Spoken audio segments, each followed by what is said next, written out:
What's going on, everybody? Welcome to another episode of Titletown Talk. I'm your host, Ian Ewing. Welcome to the linebacker preview episode of our draft coverage for this offseason. Before we talk about linebackers, though, we are going to talk about the pre-draft visits, the top 30 visits that the Packers had this week. As we talked about in a previous episode, the pre-draft visits, the top 30 visits, actually are kind of a window into potential players that the Packers will pick. The last few seasons, they've had a lot of big names that they've ended up drafting in for top 30 visits. So every year, the last 4 years under Goody, they've drafted at least one player from the top 30 visits. We've already had 7, I believe, some of which we've talked about already.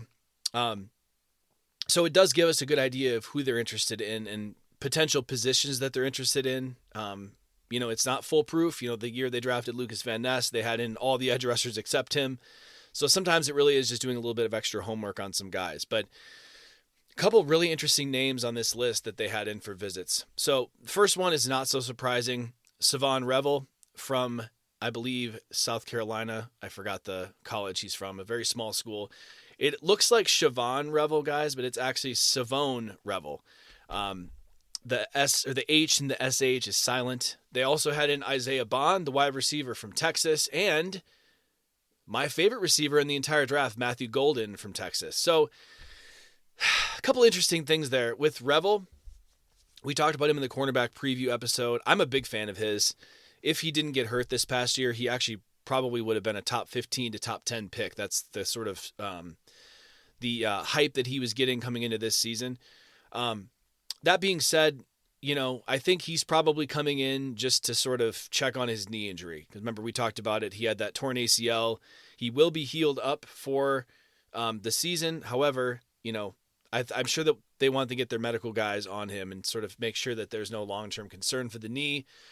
Isaiah Bond is interesting. He does not match any of the Packers' thresholds for receivers. He's very short. He is very fast.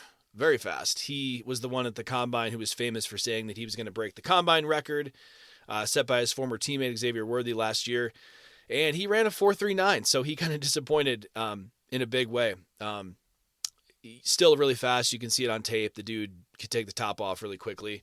But I don't foresee him being a Packer. And I think one of the reasons they brought him in, and this was sort of leaked by some outlets, is that he's kind of a bad teammate, kind of a bad dude. Again, not like he's going to be listening to Titletown Talk, but I would assume the Packers brought him in more just like for due diligence, just to see are these character concerns a real issue or are they not? I wouldn't take Isaiah Bond anywhere before round 3 because of his speed and his vertical ability. Someone's going to take him in the second. It just won't be the Packers. Now, Matthew Golden is the third one. And as you guys might remember from the receiver episode, he is my favorite receiver in this draft. Not just, favorite receiver the Packers could pick, but favorite receiver in this draft. He's a really, really smooth route runner. He's got great hands. He ran that 4.28 at the Combine. A lot of people have been saying on tape that they don't see 4.2 speed on tape. I actually do. They didn't ask him to run a lot of vertical routes in that Texas offense. I think he's got a really high ceiling. He's a guy who, to quote Goody, his best football's ahead of him. He had a breakout season this past year, and ironically, his breakout kind of came when Isaiah Bond got hurt. So I don't think we've really seen the top end of Matthew Golden. He's a little bit light. He's 6 foot 195, so he's barely big enough for the Packers. And he didn't run a 3 cone, so we don't know if he's big enough or good enough in the athletic testing. But the fact that they brought him in, considering there are no injury concerns or other due diligence on him, I have to believe that they're really interested in him. And I think if he makes it to 23, depending on who else is on the board there, I think they're going to give him a really hard look. And if they draft Matthew Golden, guys, I'm going to come on this podcast. You're going to hear this really just huge scream of excitement because I think he has potential to be future star potential. We'll see, but that's the 3 pre-draft visits from this week. They've had Michael Williams in. They had a couple of lesser-known linemen, really low on the consensus board. Issa Pohl was one of them. He's got a really nice athletic profile. The other guy, I think his last name is Bayer, maybe from Arkansas. I'm not sure who the other guy is. But again, a couple guys that they are using the top 30 visits just for, potential UDFA signings. So not super noteworthy there. Let's talk about Goody's press conference from the owners meeting this week. So obviously he was asked about Jaire Alexander. He had told reporters that he'd been talking to Jaire's agent for the past couple weeks. They're hoping to come to some sort of resolution. To me, resolution means probably they're talking about doing a restructure, and this restructure would be interesting, right? I don't want Jaire to leave. I've already said this on the podcast a bunch. This is a premium player, a star player who just gets hurt a lot, and he hasn't been able to pay them back on that contract. That being said, if you could get him to restructure where, he gets bonuses escalated for playing time, maybe lower some of his guaranteed money. I don't think that Jaire wants to not be a Packer. I don't think he is the one who's saying, I want to leave Green Bay. In fact, I would be surprised if that was the case. I just think that the Packers want something in return for that contract. And Goody sort of said that, right? He said, if Jaire isn't going to play for us this season, help us win games, we want to get something in return. We've invested a lot into Jaire. Now, again, I still think this is like a 15% chance of him coming back. I think it was like a 5 earlier in March. We heard about him texting Nate Hobbs when he got signed, congratulating him, welcoming him to the Packers. And then this week, Xavier McKinney took a video showing that he and Jaire were working out together. I don't know. I'm not saying that he's going to come back. I still think it's very unlikely that he does. But I do think it's possible that Goody's trying to get a higher draft pick for him, when we get closer to the draft. Maybe it's a team who misses out on a cornerback early, who decides like, hey, Jaire, we can have him for $15 million. I think it's possible he comes back. If the Packers can't get more than a 6th rounder for him, I think they should just keep him. Now, again, it's not about the contract savings this year. They don't need that. It's more about the contract savings next season that they would release him for. But maybe there's a way they could come up with a resolution here. Again, I think he wants to stay. I don't think he wants to go. If that's the case, ask him to put his money where his mouth is. Like, if he wants to stay, okay, we're going to do a restructure. Doubt it happens, but we'll see. The most interesting thing was he was asked about the pass rush, and he basically said, we can accomplish all of our goals with the guys that we have here. Now, this is lying season. They're not going to say, yeah, we're going to draft an edge rusher in round 1 if he's there. Like, they're not going to give us the full plan, obviously, right? But it kind of tracks with what we've seen in free agency. Like, they didn't trade for anybody. They didn't sign anybody. We didn't hear their name linked to Milton Williams or Josh Sweat. I think that's more, though, because those were really the only 2 guys that could have helped that were available. And other teams knew that as well. I don't think the Packers were going to outbid the Patriots for Milton Williams. I would have done the Josh Sweat deal, the 4-year, $76 million in a heartbeat. That being said, I don't think that it was just obvious. There was this obvious player in free agency that they were like, oh, if we bring this guy in, he's going to change everything. If you guys disagree that there was a guy out there, let me know. I think the guy that I wanted the most was Chase Young, and he went back to the Saints. They never even had a chance to sign him, right? So I just don't think that there were these big names out there that really made a lot of sense for them.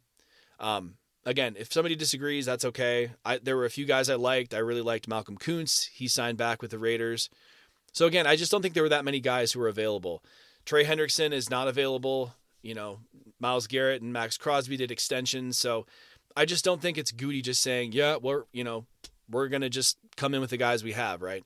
I think the more I've thought about it, the more time that's passed, the more I realized there really wasn't an intuitive guy there that would have made sense for the Packers in free agency. So anyway, next topic, he mentioned that Christian Watson could play a bigger role than a lot of us think. Goody said that he thinks he could return sooner. He wouldn't be surprised. I wouldn't be surprised either. By all intents and purposes, Christian Watson is reportedly a very hardworking guy. You don't get in that kind of shape with that kind of speed without that, especially going to a D3 school like they did, Division 1A school like he did. So again, we got to go into the season basically figuring that Christian Watson's not going to make much of an impact, even if he does come back. But at best, maybe he can be a decoy this year, right? We'll see.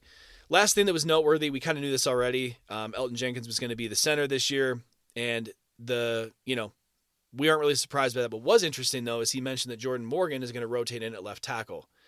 And actually, Matt LaFleur confirmed this as well in his press conference. So this tells me kind of what we talked about in the offensive line preview last week. I don't think they have any plans in re-signing Rasheed Walker. I don't think it's because they don't like Rasheed Walker. I think it's just because they can't afford to pay Zach Tom and Rasheed Walker and Sean Ryan. I think they're going to pay Sean Ryan and Zach Tom, and then Jordan Morgan's going to be the left tackle going forward. And I think this was brought up on the Pack-A-Day with Jacob Westendorf and Jake Morley this week. I thought it's a really good point. I think the Packers really want Jordan Morgan to win the left tackle job this season, and I think they're going to give him a shot to do so. So for them to confirm that Jordan Morgan's going to be playing left tackle, I think that's very interesting. Okay, let's get into our linebacker preview. Now, I'm going to start with a caveat.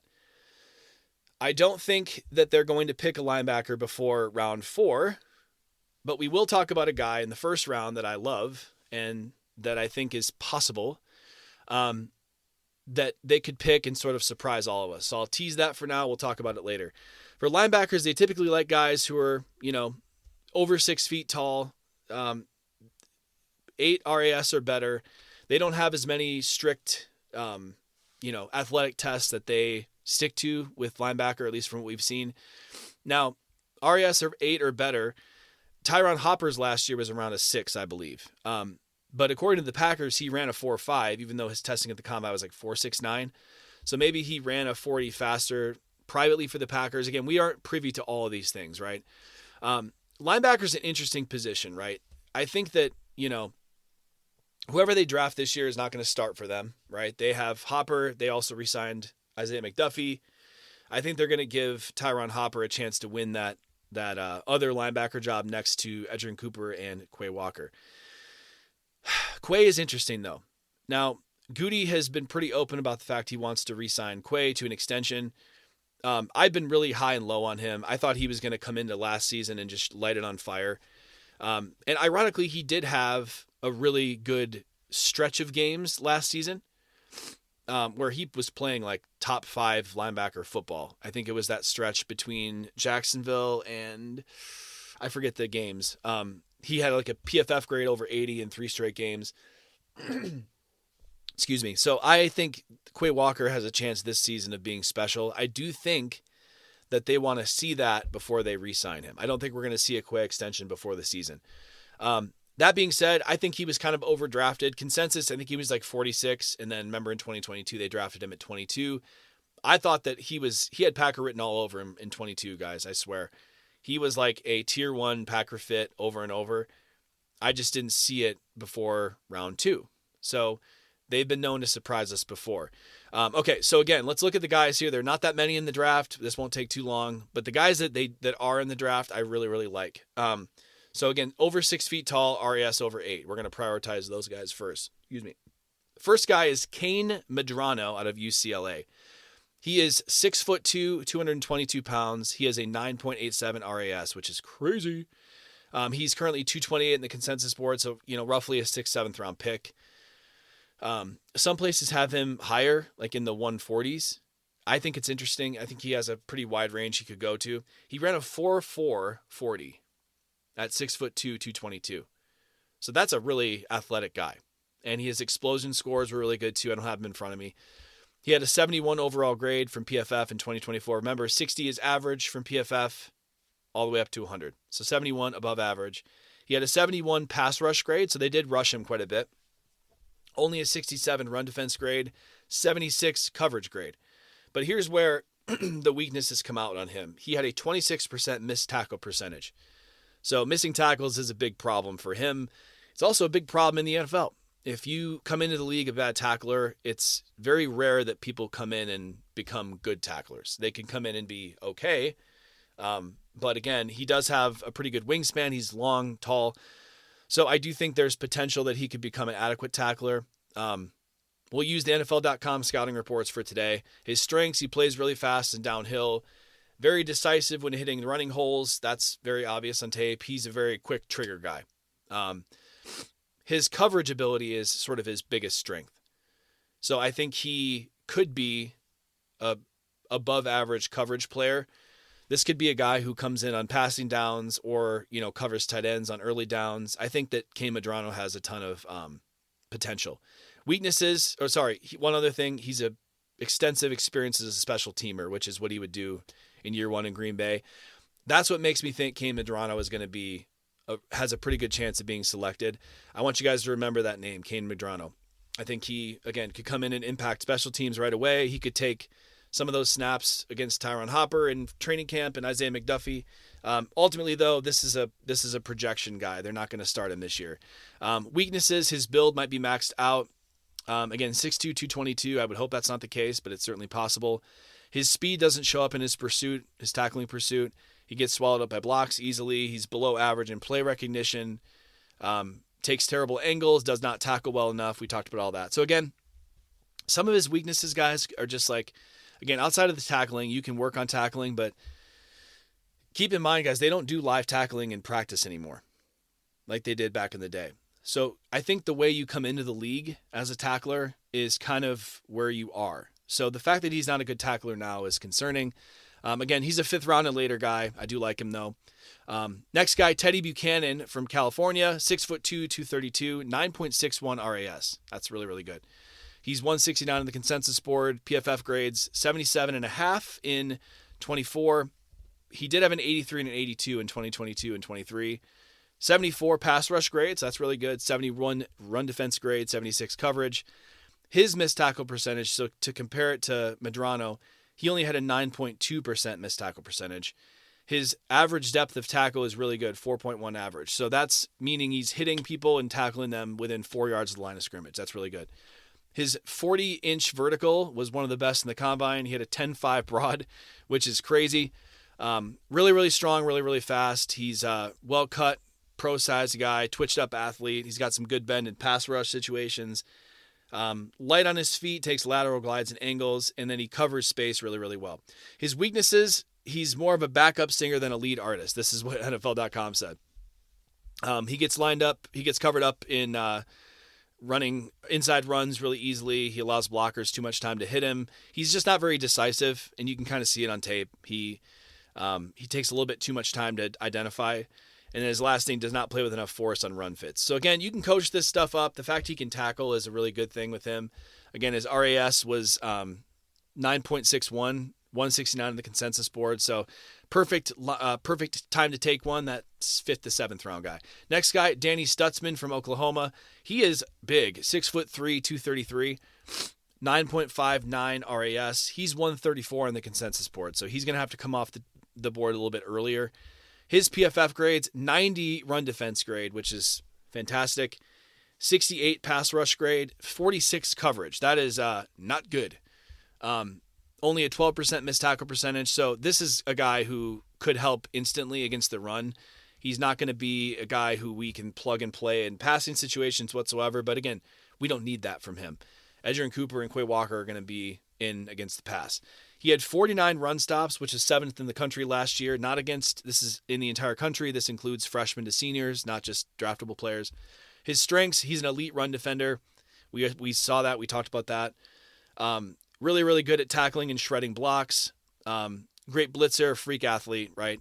His weaknesses, he's just not very good in coverage, right? He struggles flipping his hips. He's a special team guy. I think he does have a pretty high ceiling if he could get better against the cover or in coverage. He's probably like a 3rd round guy. I don't think the Packers are going to pick him there, but if you were to start slipping, I could see that being interesting.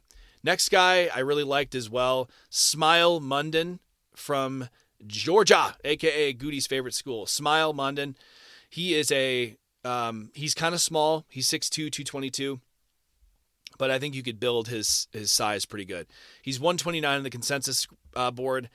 I think he's probably a later grade than that. That's a lot higher than I would expect him to be. He had a 64 coverage grade, but here's the thing about Smile Mondin, which I liked. Only a 5.2% missed tackle percentage. He was 72 against the run, or 76 against the run, 73 against the pass. So, but his broad jump and his vertical were in the 97th and 95th percentile. He ran a 4.5 40. So he's really, really athletic. I like him. As far as strengths goes, really strong coverage player, really good tackler, super speed. He has played in a lot of big games. He played for Georgia, right? He does have some man cover ability, right? But he's still really, really undersized. A lot of people think he's maxed out potentially. He had a foot injury last year. He's a little bit more reactive than instinctive, and he gets lost in play action a lot. He's my favorite of the linebackers, Smile Munden, but he's probably also the least likely Packer because he's kind of light. but we'll see. Last guy, Demetrius Knight Jr. from South Carolina. He is 83 on the consensus board, so he'd have to come off earlier. Just wanted to touch on him quick. He's 6'1", 235. PFF has him in the second round. I don't see him that high. If he falls to the 4th or 5th, I could see him being a good player. He had an 85 run defense grade, only 11% missed tackle percentage, and he only allowed a 65 passer rating, which was really, really good. So he's an interesting guy. Here's the one I wanted to talk about, though, and that is Mr. Jihaad Campbell out of Alabama. So he is 16th on the consensus board. Sorry, 17th. I have yet to see a mock draft where he gets picked after pick 20, but Goody and a couple other guys, I believe Jaire Alexander was there too, they were at the Alabama Pro Day, and he's the highest graded Alabama player in the draft. He's one of my favorite players in the entire draft, guys. I don't think there's a chance in hell that he's there at 23. But again, it's important to remember the way the linebacker values dropped the last 10 years. I mean, think about back this compared to 2006 when we took AJ Hawk at the 5th overall pick, right? Linebackers just don't go that high anymore because of the fact that a lot of linebackers that are good, like Fred Warner, for example, he was a 3rd rounder. They're just not as important, quote unquote, as other positions. Again, the fact that Goody and John Eric Sullivan and others were at Alabama's Pro Day makes me think that they're trying to get some due diligence on Campbell. He had a 9.88 RAS, so he had the best RAS score of all the linebackers. He is a really fun player. Now, if they were to draft him in the first round, I think it's sneaky. If he's there at 23, I have a hard time believing they wouldn't take a good look at that. If they do pick him in the first round, that makes me think pretty definitively that they're not going to re-sign Quay Walker, because they cannot afford to have essentially 3 top 50 players at a position where only 2 are going to play the majority of the snaps, right? Yeah, I could see a situation where you have Campbell, Walker, and Cooper on the field at the same time, but I think the Packers only played true 4-3 last year like 20% of the time. So to have 3 players that you're drafting long-term to play 20% of snaps, I just don't see it as a good investment whatsoever. So if they do, because again, nickel is the base defense now. And in nickel, there are only 2 linebackers. Okay? So as much as I like Campbell, if they draft Campbell, if they have him there, they're going to have to think really hard about letting Quay Walker walk. Okay? Let's talk about Campbell really quick before we wrap it up today. 82 overall grade, PFF. 80 coverage grade, which is crazy for a linebacker. 81 run defense grade. He had a 76 pass rush grade, which is insane. He had 30 coverage stops, which is number 1 in the whole country. Only a 5% missed tackle rate. 5%. That's insane. So again, he does not miss tackles. Strengths for him, ideal size and length. His long strides and pursuit makes his pursuit a breeze. Sorry, I can't read my own notes here. He ran a 4.52, which is insane. He's got some pass rush chops. He's got long arms. He's a great tackler. Slippery around blockers. PFF says he has all-pro potential. He's probably the lowest probability of any of the top players to be a bust in this draft. That's how much I like him. As far as weaknesses go, his anticipation's a little bit slow. He aims a bit high when he tackles. His play speed is a little bit slower than his tape would show you. So again, do I think it's likely the Packers pick Jihaad Campbell? I think it's mostly unlikely because I don't think he's going to be there. But if he is there and other players are off their board, I think there's a decent chance that they pick him. So I think it's worth going over. Let's talk about a couple other guys at linebacker. We won't do scouting reports on these guys, but Francisco Mauigoa out of Miami, 9.16 RAS. He's 300 in the consensus board. That's more like the range that I think they would select a linebacker. Carson Bruner out of Washington. He's a UDFA guy, probably. He's 462 in the consensus, but an 8.8 RAS. Justin Jacobs, this is an interesting profile.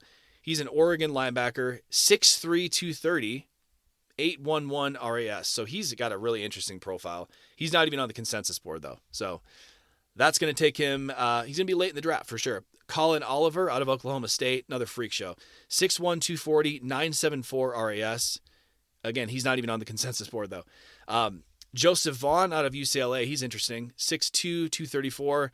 He's got a lot of size, 945 RAS. His explosion scores are what's really interesting, though. He has a 41-inch vertical. His 3-cone was a 6'8", too, so this is better than some receivers, guys. Literally better than a lot of receivers that are going to get drafted early this year. He's a freak show. So Joseph Vaughn, he is not on the consensus board, but best believe he's on the Packers board. Next guy I want to talk about really quick is Chris Paul Jr. out of Ole Miss. He's going to be too short for the Packers. He's 6 foot, 222. His RAS is 7.45. So that RAS is mostly because of his height. If he was 6'2", his testing would be a little bit better. If he was 6'2", his RAS would be a little bit better. But I'm going to say it, and don't take this the wrong way, guys. Size matters for the Packers. So I do like Chris Paul. I've gotten messages about Chris Paul. There's another guy named Carson Swizinger, I think, out of UCLA. He's a really, really interesting linebacker too. I don't recall the school of his, but he's got a great RAS as well.